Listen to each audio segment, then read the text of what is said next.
welcome to another brand new episode here on 1950's Farm. How are you all doing today?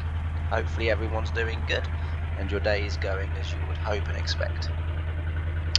My day not too bad. Still suffering from the rotten cold and not really so much of a sore throat now, but just a little scratch. But anyway, so I'll probably sound very nasally again, but as I say, the show must go on. Alright, let's get some bales out. We need to, so harvest, as you can see, is about ready. It's about upon us, really. So harvest is about upon us, and the crops are ready. Well, the wheat crops are ready anyway. The soybeans and stuff obviously still not ready. The corn's nowhere near ready either. So yeah, but everything else is looking golden and looking like it might be ripe for a good cutting. So we'll get on with that. But as I say, first off, what I want to do is I want to feed the animals to make sure that they're not going to need too much in the way of food and not going to cause too much excuse me, in the way of disruption while we're busy harvesting. So that's the job for now. The lads are back at the yard. They're getting the combines ready, so that's all good, and thankfully they are, because it cuts my work load down a little bit, but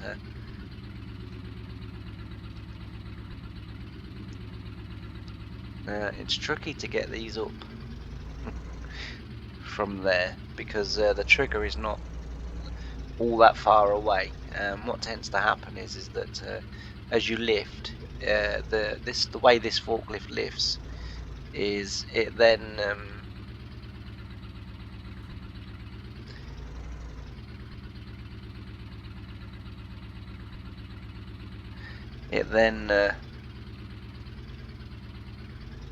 oops, there we go. It then the way, because it pushes out, it then pushes them back over the tip trigger. So over the way the bales get loaded into the shed. I can't think what the thing is. The tip trigger sort of thing. But yeah, so right, we've got a few things that we need to discuss in this episode. It's not going to be a chatty episode, so nobody panic. And I hope you really enjoyed yesterday's episode. I've watched it back, and I have to say it seems alright to me, but apparently I am quite biased, so I'm not really sure how that works, but yeah, so as I say, it seemed okay to me, but hopefully you all enjoyed it, because it's not about what I think. I'd sort of try and make the interesting videos, and in the hope that people enjoy them and that watch them and get something from them, hopefully. But yeah, so in yesterday's chatty video that I did, which wasn't originally intended to be a chatty video like that, so sort of yesterday it sort of ended up going a way that I didn't really expect, as I say, the episode to go, but it was still good. But in yesterday's video, I talked about the fact that I was gonna that I decided that I was gonna use the lands. Oh dear me! You always get, well, that's why. That probably doesn't help. Oh well. I was going to use the John Deere Lands combines, and going to use a gravity wagon that was around in 1954, that actually came out in 1954, and it was the first one that the brothers had made, and they're whilst I do accept they're probably not a relatively well-known brand here in the UK, certainly in America, I would imagine that they're a very well-known brand. I'm not going to say the name because I do want to do quite a bit of chat on how they came to be and like, you know, sort of all the things that happened and everything, because I think it is quite interesting. But yeah, so I said I was going to use the John Deere Lands combines and those particular gravity wagons. Okay, so we're full. So what we'll do is then, I'm guessing that will only be a part bale, so we'll leave that one there and we'll get ourselves off to the dairy now. And we've just got to feed hay there, and a little bit of straw, but I say I like to get these done if I can. But yeah,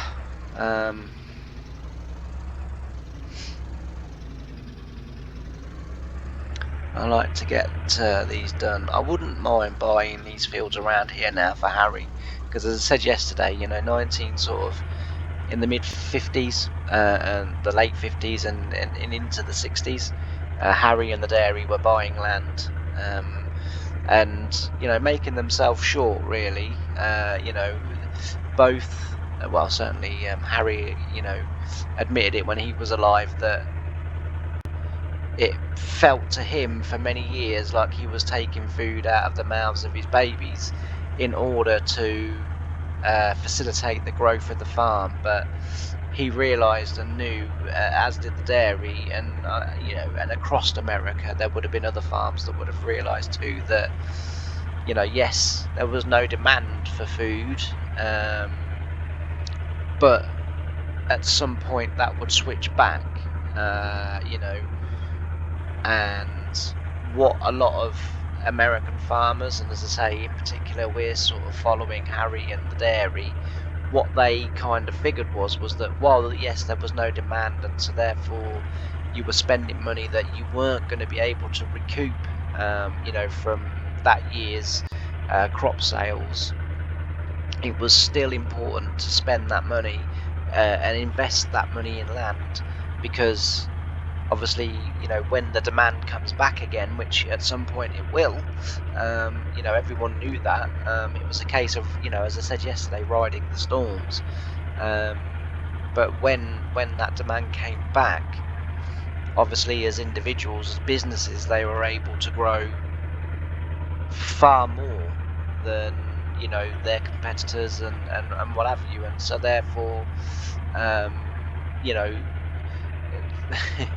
it it sort of made, well, it makes sense to me, but as I say, you know, sort of in Harry's words, you know, that he kind of felt that he was taking sort of money and food from them. It's not that his children weren't fed, you know, I don't think he was sort of suggesting that,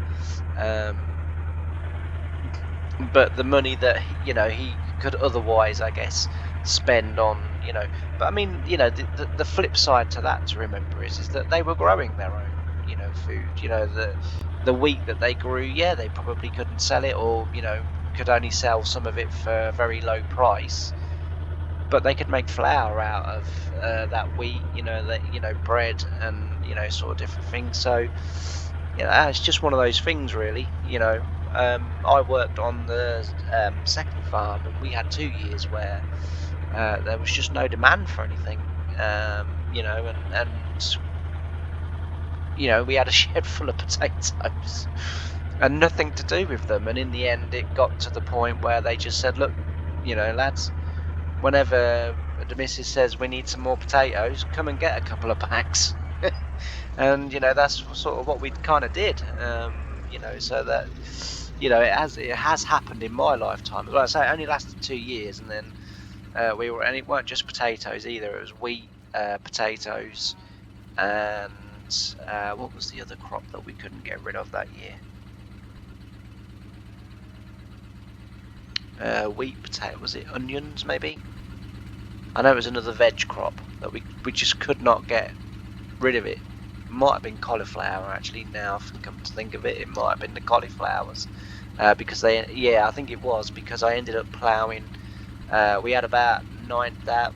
Well, no, probably about 8,500 acres of cauliflowers, which normally, we don't sell all of it, but we can sell the vast majority of it. But I ended up ploughing probably a good 7,000 acres of cauliflowers in. Made fantastic fertilizer.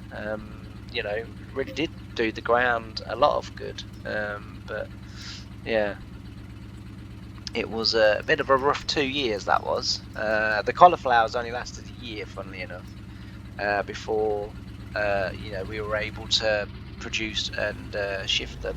I mean, we had our own factories where we used to bag them up and get them ready for the shops. We had contracts with I think Tesco's was one of the firms we had contracts with, Sainsbury's. I know our potatoes, we had contracts with McCain's and stuff like that. So for those businesses, we were still able, for the main suppliers that we used to supply, we were still able to sell, not as much, but we were still able to sell, some of the produce, but nah, we, as I say, we wasted a lot of food that year. Although, having said that, the farm again did a thing where we put stalls out, and because of where the trigger is with this, I do actually have to, it's a bit unrealistic, and I am going to change the way I do hay, because this is unrealistic. I don't like doing this, but I've got no choice, so I am going to change the way that I do hay and hay bales, to make it more authentic and to make it more realistic, because I don't like doing that, because there's no way on earth a man would be able to lift a round bale. I don't care how strong he is. I mean, I'm a weakling compared to most men, and I had trouble pushing the bloody things. So there's no way that, as I say, but yeah, so I'm going to change it. But yeah, as I say, we ended up putting stalls out and letting people, sort of come along and just get free food, just get free veg. We supplied schools in the area with it. We tried to throw as little of it away as we could, because obviously it's disgusting in today's modern age that we've got countries in the world that don't eat hardly anything, and we're chucking thousands of acres of cauliflowers, and you think as well, broccolis, leeks, Brussels, although we didn't really grow leeks really. Our soil wasn't black enough for it. We did try on a couple of sort of relatively black fields, but they didn't go that well. They didn't amount to much, and in the end, I think the management decided to stick at what they were good at, and what they knew they could grow very well, very quick, very profitable. So we didn't really, but we did for a year, I think, or maybe 2 years, we had leeks. But yeah, so let's say we put stalls out and literally put adverts out in the local papers, all over the notice boards, and we spread the word, and put big signs out on the A17, free veg, big arrows pointing down to the farm, and it was amazing, sort of how quickly we could get rid of it. So it was good. But yeah, so Harry and as I say, the dairy, they rapidly took on land, and so I'm thinking about buying that land opposite our farm. But the thing that I was talking to you about, and what I want to talk to you about, because I got a little bit sidetracked there, I don't know if you've noticed, but I do get very easily sidetracked, and I do tend to digress very quickly, very easily. But yeah, so I said I was going to use the Land John Deere combine, and this particular brand of gravity wagon that had come out in 1954. It was their first, sort of attempt at building gravity wagons for the market, and I was going to use them. I was going to give a history about where the brothers came from. I was going to give, and it was going to be hopefully interesting and very good. Sadly, I can't use them now. I should have tested this before I actually said anything, and I do realise that, and so I do realise my error. And moving forward in the future, I won't make that dangerous farming simulator mistake that everyone makes, and that is the assumption that everything will work as it should work, because it very rarely does. To be fair, I think I'd made the assumption on the back of I'd had a few things that I wanted to introduce to the series that had just sort of worked flawlessly from the outset, and I think thought, well, this will work just as well and just as good, straight off anyway, so I've got no to worry about. But the combines are fine, so there is a bit of a compromise that we can come up with. So the combines are okay. They're fine. They work. There's no errors in them. They do exactly what they should be doing. That's no problem.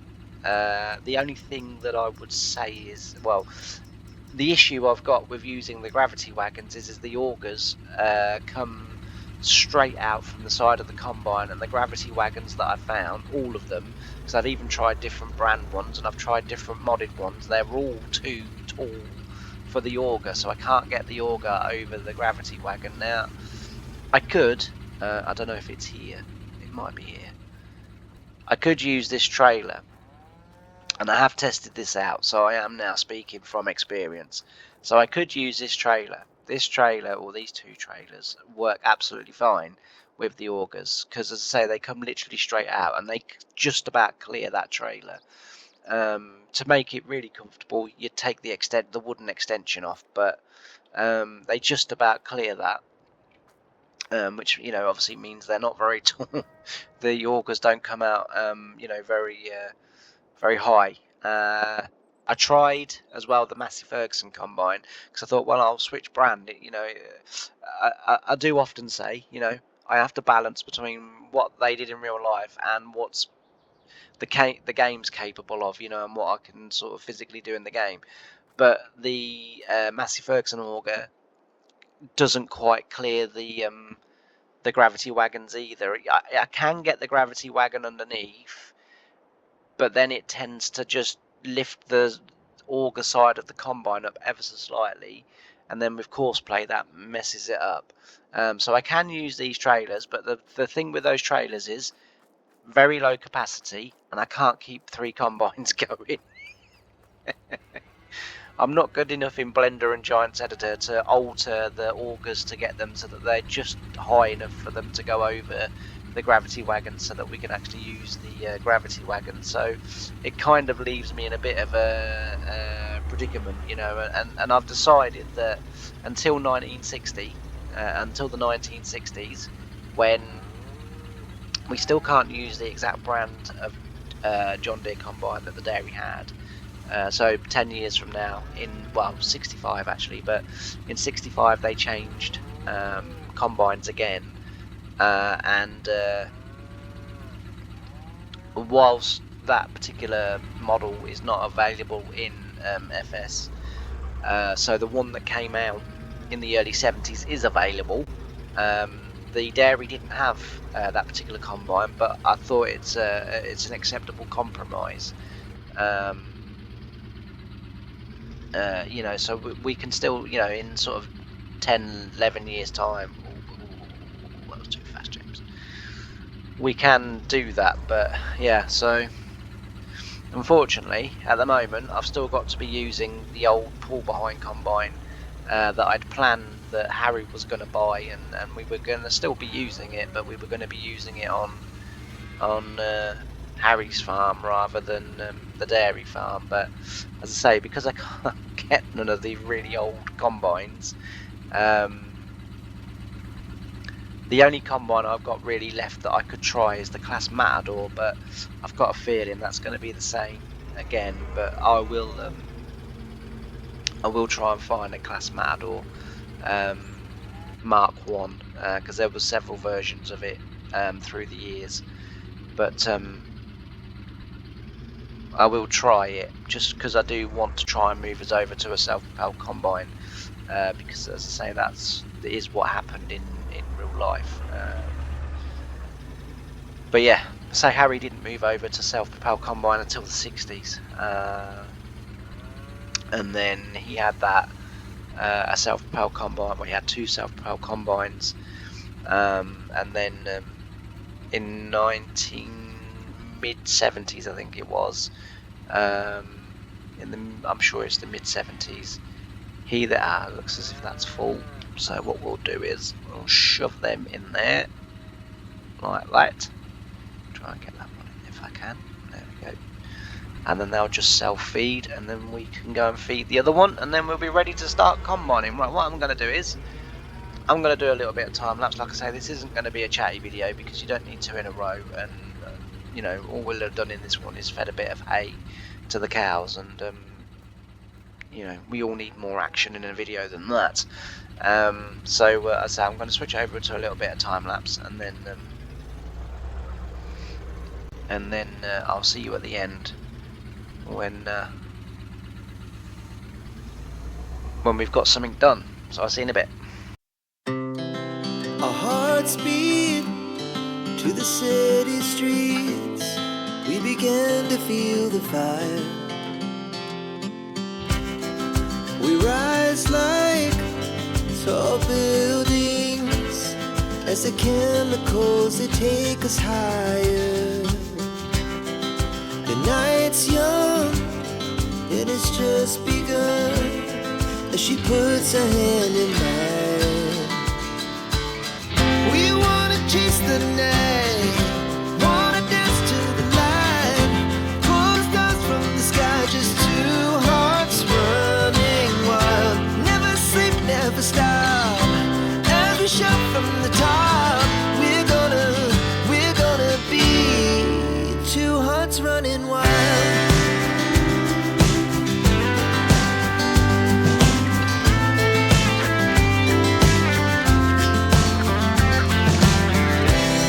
Now the morning is the afternoon.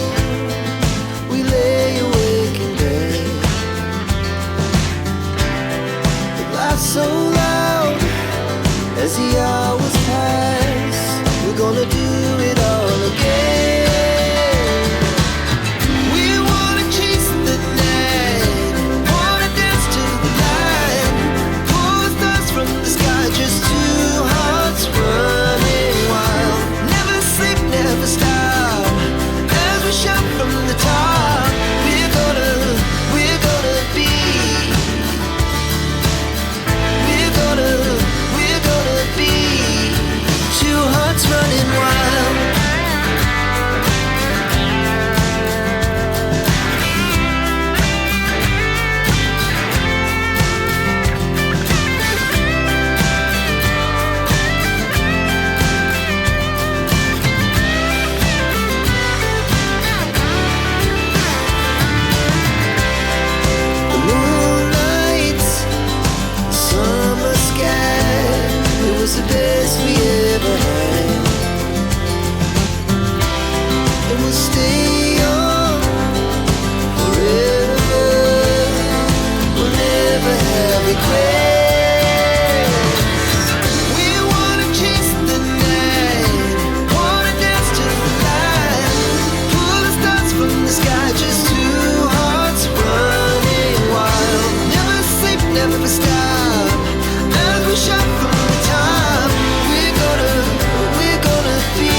Alright, so we're back. And harvest is now finally going okay after a few teething issues. We had a little bit of a disaster at the beginning with the combine, which meant I missed this corner out, and never mind. And then, as I say, we've one or two little mishaps later, and we're now sort of getting into the swing of harvest. And day one of harvest, I mean, even on a real farm, is all about getting the teething problems out of the way, getting machinery sort of set up, or calibrated if that's what needs to be done or whatever, and then sort of going from there. So as I say, we've had our own little teething problems today, but we seem to be running okay now. I did have the trailer, as you know, on the John Deere 8 there originally, but unfortunately the weight of the trailer when I try and reverse tips the tractor up, so can't really use that. I'm not very good with 4 wheels. I'm even worse on 2. So but yeah, so the only thing I've found with this is you do have to be absolutely bang on square to it, otherwise it doesn't quite authentically look very good. But otherwise, as I say, it's not too bad. But as you know, we've first year of using these bins and this elevator, and although the elevator is a little bit newer than what I originally would have wanted or liked, I couldn't find anything old enough that would reach the bins. Incidentally, actually, there's some people that do obviously watch these videos, and excuse me for doing this, but I need to do this in order for you, I think, for you to kind of understand what I'm trying to say. So excuse this just for 1 second. Now, are these notches here, are they so that if you don't have an elevator as big as that one that goes up to the top there, that you can open them and then you can have a smaller elevator that can also fill the bins? Or are they like air vents, or what would those notches be? Because I've kind of sort of seen them scattered obviously around the bin as they are, and sort of thought, well, it kind of would make sense. I mean, that one's got a ladder sort of fairly close to it, and it would seem quite dangerous to have a man come here with no railing. But then we are in the 1950s, when health and safety was you know non-existent.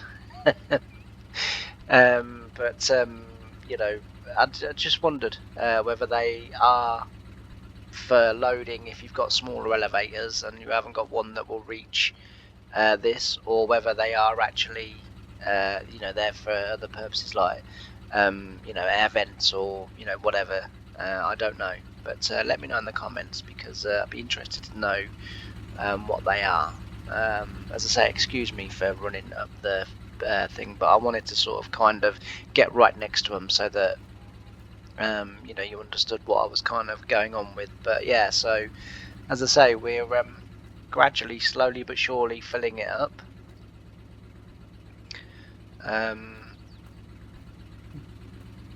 And it's going very well. I'm very pleased, but I am going to leave this episode here. As I say, we've got harvesting started, so the next sort of, well, there's going to be quite a few harvest videos coming up, as we well know, because I don't tend to skip the harvest ones too much, because I think that's the bit that we kind of all look forward to. But and as I say, yesterday we got some slurry done in yesterday's episode, so that was good.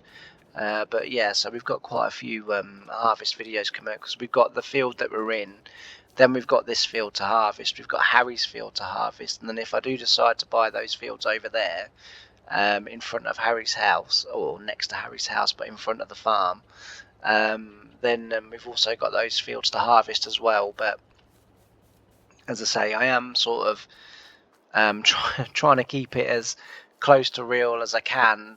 I must admit, the further we're getting into this save, we're at, is it 100 episodes now, 101 episodes, something like that, the more I'm starting to think that I've got to go more on the game side of things rather than the real life side of things. Like I say, the combines and the chaser bins, that was annoying, if I'm honest. Because I had quite a bit planned out, and I really should have checked, and I know I should have checked, and I've got what I deserved really for not checking first. But as I say, and because I'd got it all planned out, because I'd got it all kind of, and I was starting to sort of learn my lines and rehearse what I was going to say and everything, and so that I can try and be as word perfect as James can be, because I'm not a very good public speaker, but as I say, as word perfect as I could be, and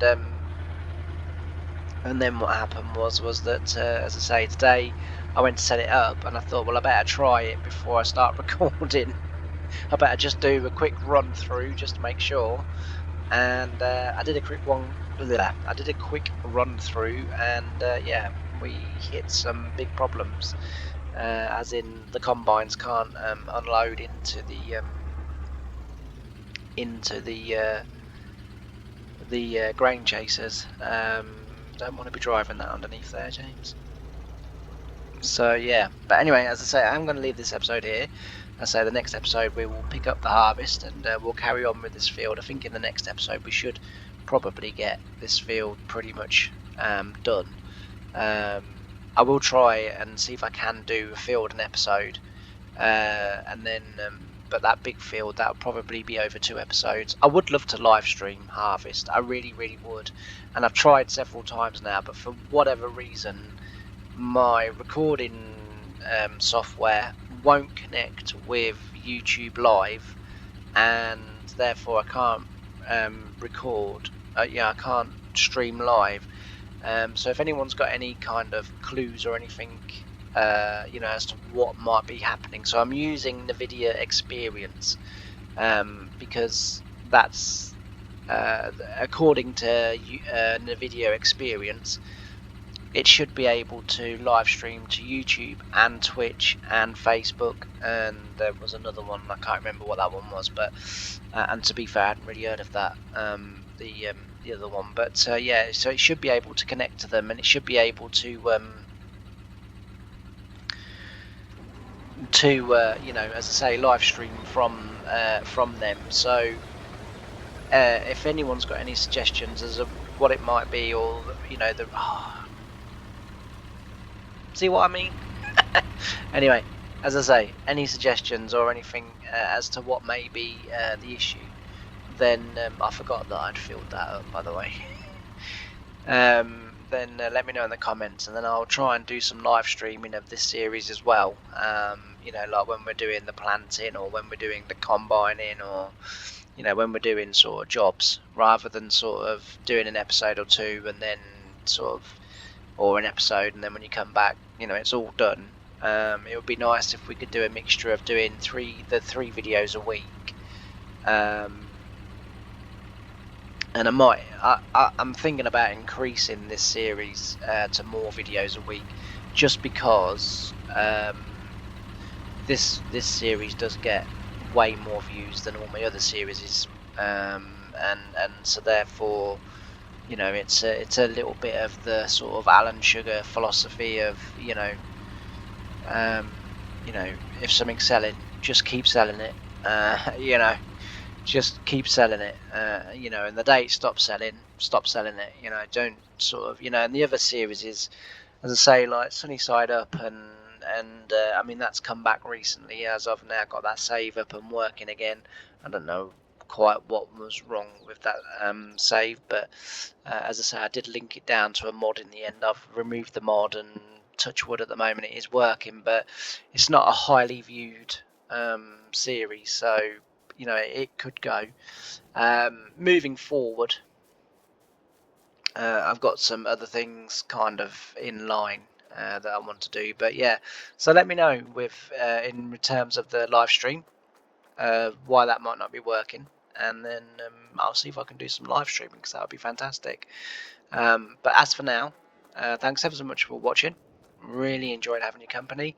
I really appreciate each and every single view that I get, and I can't wait to see you in the next one. Bye for now.